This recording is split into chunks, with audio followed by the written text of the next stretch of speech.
Howdy folks, aujourd'hui on s'attaque à un sujet sensible, el famoso gender pay gap aux États-Unis, c'est-à-dire la différence de salaire homme-femme. Le Raptor a déjà fait une vidéo excellente sur le sujet qui parle de la France, et ici nous allons parler des US. Je vais pas revenir en détail sur les points de sa vidéo parce que ce serait exactement la même méthodologie pour les US. À la place, je vous conseille d'aller la voir ou la revoir pour avoir toutes les infos sur cette supercherie que sont les prétendues inégalités salariales hommes-femmes. On aime le Raptor. Moi à chaque fois qu'une nouvelle vidéo sort, je la dévore direct et à chaque fois on a bien mangé. Allez, vous êtes sur The American Dream et regardez Faux et usage de faux. L'émission où on démonte, confirme ou infirme des idées reçues sur les US. The pay gap and the wage gap is an injustice that persists through secrecy.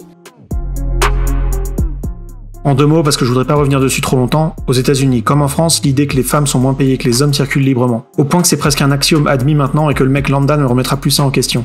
Aux États-Unis, on dit qu'une femme gagne 70 cents quand un homme gagne $1. En France, les moins prudents disent 25,7% de différence et les mieux renseignés disent 10,5%. Alors, qu'est-ce qu'il en est? Tout ça est très bien expliqué dans la vidéo de The Raptor. En effet, ce chiffre s'obtient en comparant la moyenne de salaire de tous les hommes avec la moyenne de salaire de toutes les femmes, en faisant l'équivalent temps plein. C'est bien entendu ridicule puisqu'il faudrait comparer les salaires à poste et compétences égales. Eh bien oui, les femmes ne font pas nécessairement le même métier que les hommes et ne s'exposent pas aux mêmes risques. Bref, si on veut être factuel, il faut comparer à poste, âge et diplôme égal.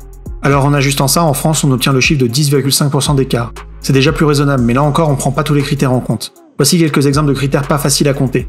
Dans la majorité des cas, les femmes vont privilégier la vie familiale à leur carrière avec l'arrivée des enfants. Les hommes sont plus enclins à gratter des promotions. Aux États-Unis, 64% des gens faisant des MBA sont des hommes. Et là encore, l'expérience professionnelle et post-équivalent ne veut pas dire qu'il n'y a pas eu de reconversion professionnelle. Si je fais une reconversion professionnelle en mi-carrière, j'ai moins d'expérience que quelqu'un qui a toujours fait ce métier. Toutes ces choses-là ont pourtant été étudiées en France. Une étude de Korn Ferry a tenu compte de tous ces critères, et pour la France, on a un écart de 2,7% de salaire entre les hommes et les femmes. Cet écart est si faible qu'il pourrait s'expliquer autant par une inégalité pure, mais aussi autant par tous les critères qu'on a cités auparavant, la différence d'implication, la différence de l'approche de négociation du salaire. Pour conclure là-dessus, et avant qu'on passe au cas des US, lorsqu'on se penche sur la question et qu'on arrête de vouloir produire des gros titres clickbait en faisant des moyennes regroupant des métiers qui n'ont rien à voir entre eux, avec des gens de 60 ans PDG de grosses boîtes mélangés avec Jean-Michel Bacpro caissier à mi-temps, bref, quand on essaie d'être des gens sérieux, comme d'habitude, on obtient en France un écart de salaire entre les hommes et les femmes de 2,7%, qui vous l'avouerez est beaucoup moins vendeur quand on essaie de promouvoir la fin du patriarcat et d'obtenir des postes à responsabilité tout en faisant subventionner son master de Queer Studies. Aux États-Unis, on retrouve la même démagogie, avec des grosses moyennes qui regroupent l'ensemble des femmes sans tenir compte des diplômes, du poste et du nombre d'heures travaillées. Avec une différence aux US parce qu'on peut faire des statistiques raciales. On apprend que la moyenne du salaire des femmes noires est égale à 25% de moins que la moyenne des salaires de l'ensemble des hommes. Alors est-ce que tout ça c'est malgré tout?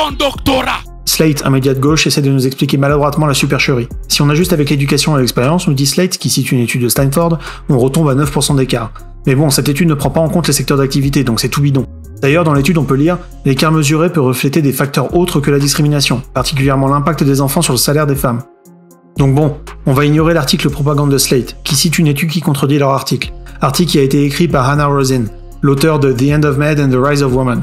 Un livre qui, je l'espère, est mieux sourcé que son article, mais bon, je l'ai pas lu.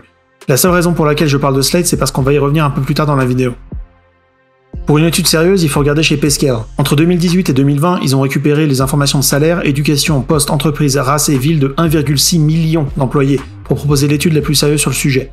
Lien en description. Ce qu'ils trouvent, c'est qu'il y a un écart de 2% entre les hommes et les femmes à poste, diplôme et expérience égale, comme pour l'étude de Korn Ferry, faite en France, au Royaume-Uni et en Allemagne. 2% d'écart donc, entre les hommes et les femmes, et 2 à 3% d'écart de salaire suivant les races. D'ailleurs, je vais casser le mythe de l'homme blanc privilégié. Les hommes asiatiques gagnent toutes choses égales par ailleurs 2% de plus que les hommes blancs. Ça c'est forcément dû à l'esclavage et à la constitution rédigée en 1789 par les Coréens, non?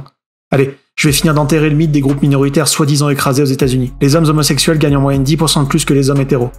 Les femmes homosexuelles gagnent en moyenne 8% de plus que les femmes hétéros. Toujours aux États-Unis, en 2015, 37% des femmes de moins de 35 ans ont un diplôme universitaire contre seulement 29% des hommes. Enfin, pour finir avec les mythes, les femmes sans enfants gagnent en moyenne 8% de plus que les hommes sans enfants. D'ailleurs, et c'est très ironique, Slate a publié un article sur le sujet et explique que c'est dû à la différence de diplôme entre les hommes et les femmes ayant un plus haut diplôme que les hommes en moyenne avant leurs 35 ans. Comme quoi, ils sont bien capables d'aller chercher des vraies raisons quand ils veulent. Alors vous allez me dire, ouais mais si tu tiens tant à comparer les salaires à poste et compétences égales, pourquoi est-ce que tu fais la moyenne de tous les gays versus hétéros et toutes les femmes sans enfants versus hommes sans enfants?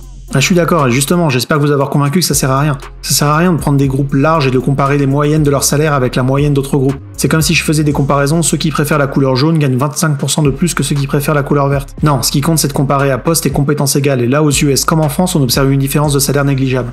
La valeur d'un individu sur le marché du travail, qui est un marché libre, à condition que le gouvernement s'en tienne à ses fonctions régaliennes, et donc la valeur qu'il arrive à prouver à son employeur ou à ses clients s'il est à son compte. D'ailleurs, les gauchos qui me sortent dans la même conversation que le monde est dirigé par des capitalistes, et aussi que toutes les femmes sont payées moins que les hommes, il va falloir m'expliquer si c'est le cas pourquoi toutes les entreprises en recherche de profit n'engagent pas que des femmes. Et oui, si je peux obtenir le même résultat avec une femme pour 25, 10 ou même 2% de salaire en moins, pourquoi est-ce que je veux pas faire des annonces recherchant que des femmes?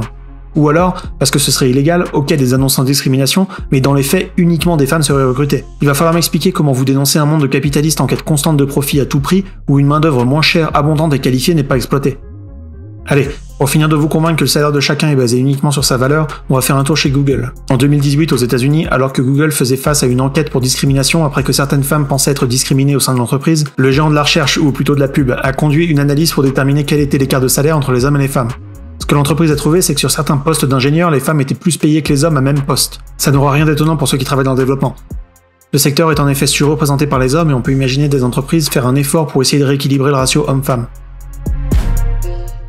En France, comme aux États-Unis, des figures politiques dénoncent les inégalités inexistantes pour réclamer plus de pouvoir et récupérer des voix. Dans les deux pays, la moyenne de salaire de toutes les femmes est inférieure à la moyenne de salaire de tous les hommes, mais une fois qu'on ajuste et compare à diplôme, poste et compétences égales, les inégalités sont autour de 2%. En conclusion, et pour rester prudent, on peut soit dire que ces 2% sont des différences culturelles, soit qu'il y a bien une discrimination et que des groupes sont en effet payés 2% moins pour le même travail. Je pense pas que ce soit le dernier cas. Si c'était le cas, il y aurait un secret non admis chez les recruteurs qui ne chercheraient à recruter que des femmes, pouvant alors économiser 2% tous les mois pour le même travail. Non, ce qui est différent, ce sont les diplômes. Les femmes sont plus attirées par les facs de lettres, qui ont moins de valeur sur le marché que les facs de sciences. Les femmes sont plus attirées par des carrières avec un plafond, type institutrice, où tu le resteras toute ta vie, là où quelqu'un dans la vente pourra gravir les échelons d'une grande entreprise, faire un MBA, changer régulièrement de boîte pour renégocier son salaire. Également, il faut pas oublier El Famoso champion des inégalités hommes-femmes. Les femmes portent leur bébé pendant 9 mois, ce qui entraîne des interruptions de travail et une baisse de productivité. D'ailleurs, on peut le voir aux États-Unis, puisqu'une femme sans enfant gagne 8% de plus qu'un homme sans enfant. Bon là, je donne une piste, mais un esprit affûté devrait percuter un peu en voyant ça, non? Merci d'avoir regardé la vidéo. En France comme aux États-Unis, la discrimination basée sur le sexe est interdite. Dans les faits, on ne mesure pas de différence significative de salaire entre les hommes et les femmes, et pourtant le sujet est récupéré par les activistes de l'égalité 2.0, pour qui toute inégalité est injuste, et ce qui compte ce n'est pas l'égalité d'opportunité mais l'égalité de résultat. Laissez un like si la vidéo vous a plu, inscrivez-vous pour pas rater la suite, vous êtes sur The American Dream, God bless America.